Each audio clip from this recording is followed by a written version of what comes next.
ఒక్కసారి ఆలోచించండి, ప్రపంచంలోని అత్యంత సెన్సిటివ్ ప్రాంతమైన మిడిల్ ఈస్ట్లో మళ్ళీ మంటల్లో ఉంది. ఇరాన్ ఒకవైపు, ఇజ్రాయెల్ ఒకవైపు. వీరి మధ్య సంవత్సరాలుగా నడుస్తున్న చల్లారని పోరు ఇప్పుడు బహిరంగంగా మిసైల్ యుద్ధంగా మారుతుంది. దీనికి తోడు ప్రపంచ సూపర్ పవర్ అయిన అమెరికా కూడా రంగంలోకి దిగింది. ఇది కేవలం రెండు దేశాల మధ్య గొడవ కాదు, ఇది అణు ఆయుధాల భయం, ప్రాంతీయ ఆధిపత్యం కోసం పోరు, మత భావజాలం, రాజకీయ లెక్కలు ఆల్ మిక్స్ అయిన పెద్ద గేమ్. ఒక తప్పు నిర్ణయం తీసుకుంటే ఇది ప్రపంచ యుద్ధంగా మారే అవకాశం ఉందా? ఆయిల్ ధరలు ఎందుకు పెరుగుతున్నాయి? భారత్ లాంటి దేశాలపై ప్రభావం ఏమిటి? అసలు నిజంగా ఎవరు మొదలుపెట్టారు ఈ పోరాటం? ఇవాళ ఈ వీడియోలో మొత్తం క్లియర్గా స్టెప్ బై స్టెప్ ఎలాంటి గందరగోళం లేకుండా మీకు చెప్తాను. ఇప్పుడు చాలామందికి అనిపించేది ఏమిటంటే ఈ టెన్షన్ కొత్తగా మొదలైంది అనుకుంటారు, కానీ నిజానికి ఇది ఇవాల్టి విషయం కాదు. దాదాపు 40 నుంచి 45 ఏళ్ల కథ ఇది. ఒకప్పుడు ఇరాన్, ఇజ్రాయెల్ శత్రువులు కాదు. 1979కి ముందు ఇద్దరు సైలెంట్గా సంబంధాలు పెట్టుకునేవాళ్ళు. అప్పట్లో ఇరాన్లో రాజు పాలన ఉండేది. ఆ సమయంలో ఇజ్రాయెల్తో పెద్ద సమస్య ఏమీ లేదు. కానీ 1979లో ఇరాన్లో పెద్ద మార్పు వచ్చింది. దాన్ని ఇస్లామిక్ రివల్యూషన్ అంటారు. ప్రభుత్వం పూర్తిగా మారిపోయింది. కొత్తగా వచ్చిన నాయకత్వం ఒక స్పష్టమైన స్టాండ్ తీసుకుంది. ఇజ్రాయెల్ అనే దేశాన్ని మేము అంగీకరించాం అని. అక్కడి నుంచి కథ పూర్తిగా టర్న్ అయింది. ఇజ్రాయెల్ అనేది చిన్న దేశం, చుట్టూ చాలా దేశాలు ఉన్నాయి. సెక్యూరిటీ అంటే వాళ్లకు చాలా సీరియస్ విషయం. ఇంకా ఇరాన్ ఓపెన్గా శత్రుత్వం చూపించడంతో టెన్షన్ స్టార్ట్ అయింది. ముందుగా ఇది డైరెక్ట్ వార్ కాదు, మాటల యుద్ధం, స్టేట్మెంట్లు, హెచ్చరికలు, తర్వాత సపోర్ట్ పాలసీలు. ఇరాన్ ఏం చేసిందంటే నేరుగా ఇజ్రాయెల్ మీద దాడి చేయలేదు, కానీ ఇజ్రాయెల్కు వ్యతిరేకంగా ఉన్న గ్రూపులకు సపోర్ట్ ఇవ్వడం మొదలుపెట్టింది. డబ్బు, ఆయుధాలు, ట్రైనింగు ఇవన్నీ ఇచ్చింది అని ఇజ్రాయెల్ ఆరోపిస్తుంది. ఇక్కడ నుంచి ప్రాక్సీ వార్ అనే కొత్త స్టేజ్ మొదలైంది. అంటే ఇద్దరు నేరుగా ఫైట్ కాకుండా మధ్యలో ఉన్న గ్రూపుల ద్వారా ఒకరిపై ఒకరు దెబ్బ కొట్టడం. సంవత్సరాలు గడిచే కొద్దీ ఈ అనుమానాలు, ఈ ద్వేషం, ఈ రాజకీయ పోటీ కాస్తగా పెరిగింది. బయటకి పెద్దగా యుద్ధంలా కనిపించకపోయినా లోపల మాత్రం మంటగా మరిగిపోతూనే ఉంది. అలా నెమ్మదిగా పెరిగిన ఈ టెన్షన్ ఇప్పుడు ఓపెన్ స్టేజ్కి వచ్చింది.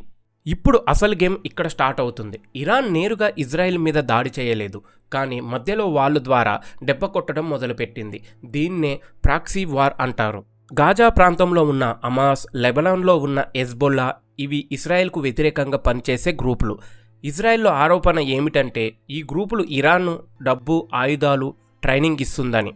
ఇప్పుడు ఊహించండి, గాజా నుండి రాకెట్లు వచ్చి ఇజ్రాయెల్ మీద పడితే ఇజ్రాయెల్ నేరుగా హమాస్ను టార్గెట్ చేస్తుంది, కానీ లోపల వాళ్ళ అనుమానం ఇది వెనక ఇరాన్ ఉంది అని. అలా ఒకరిపై ఒకరు నేరుగా కాకుండా పక్కదారి ద్వారా దాడులు చేసుకుంటూ ఈ టెన్షన్ సంవత్సరాలుగా పెరుగుతూ వచ్చింది. ఇజ్రాయెల్ కూడా సైలెంట్గా ఉండలేదు. సిరియా లాంటి దేశాలలో ఇరాన్కు సంబంధించిన సైనిక స్థావరాలపై గాలి దాడులు చేసింది.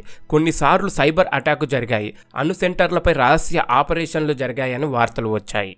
అంటే బయటికి చూస్తే పెద్ద యుద్ధంలా కనిపించదు, కానీ లోపల మాత్రం ఒక నిశ్శబ్ద యుద్ధం ఎప్పటి నుంచో నడుస్తుంది.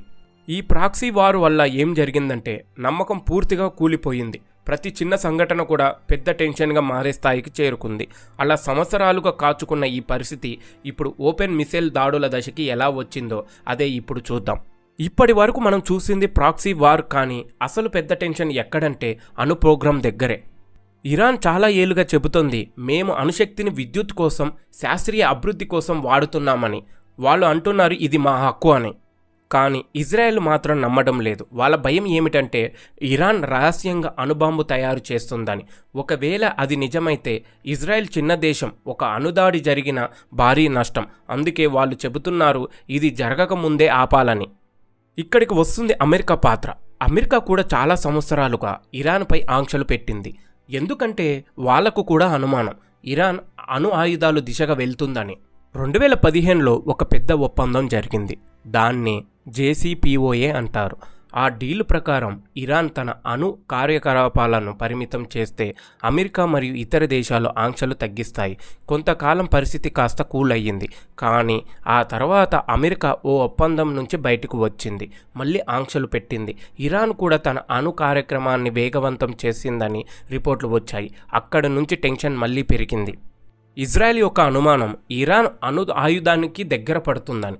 ఇరాన్ మాట మేము రక్షణ కోసం చేస్తున్నామని.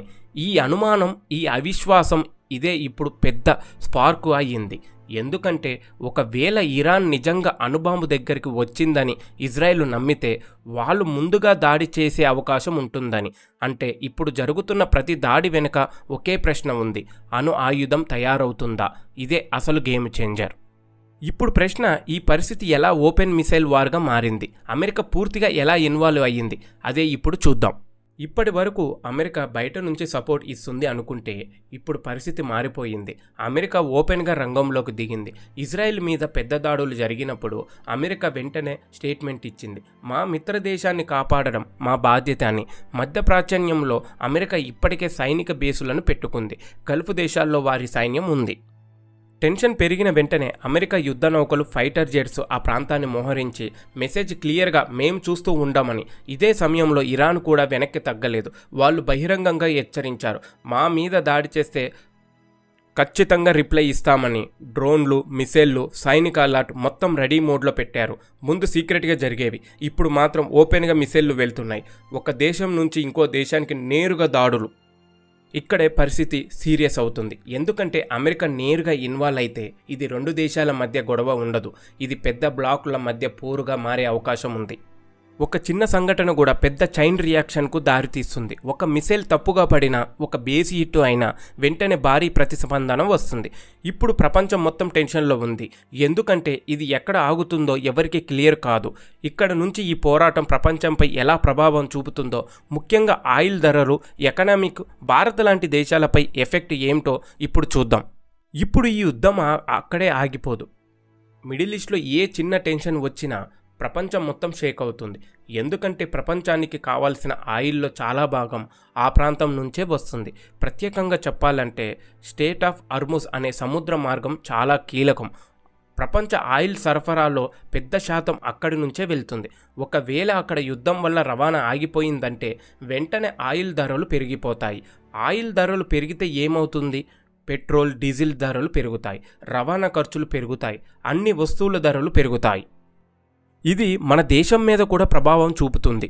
భారత్ తన అవసరమైన ఆయిళ్లలో ఎక్కువ భాగం దిగుమతి చేసుకుంటుంది. కాబట్టి మిడిల్ ఈస్ట్లో యుద్ధం అంటే మన ఎకానమీకి కూడా షాక్.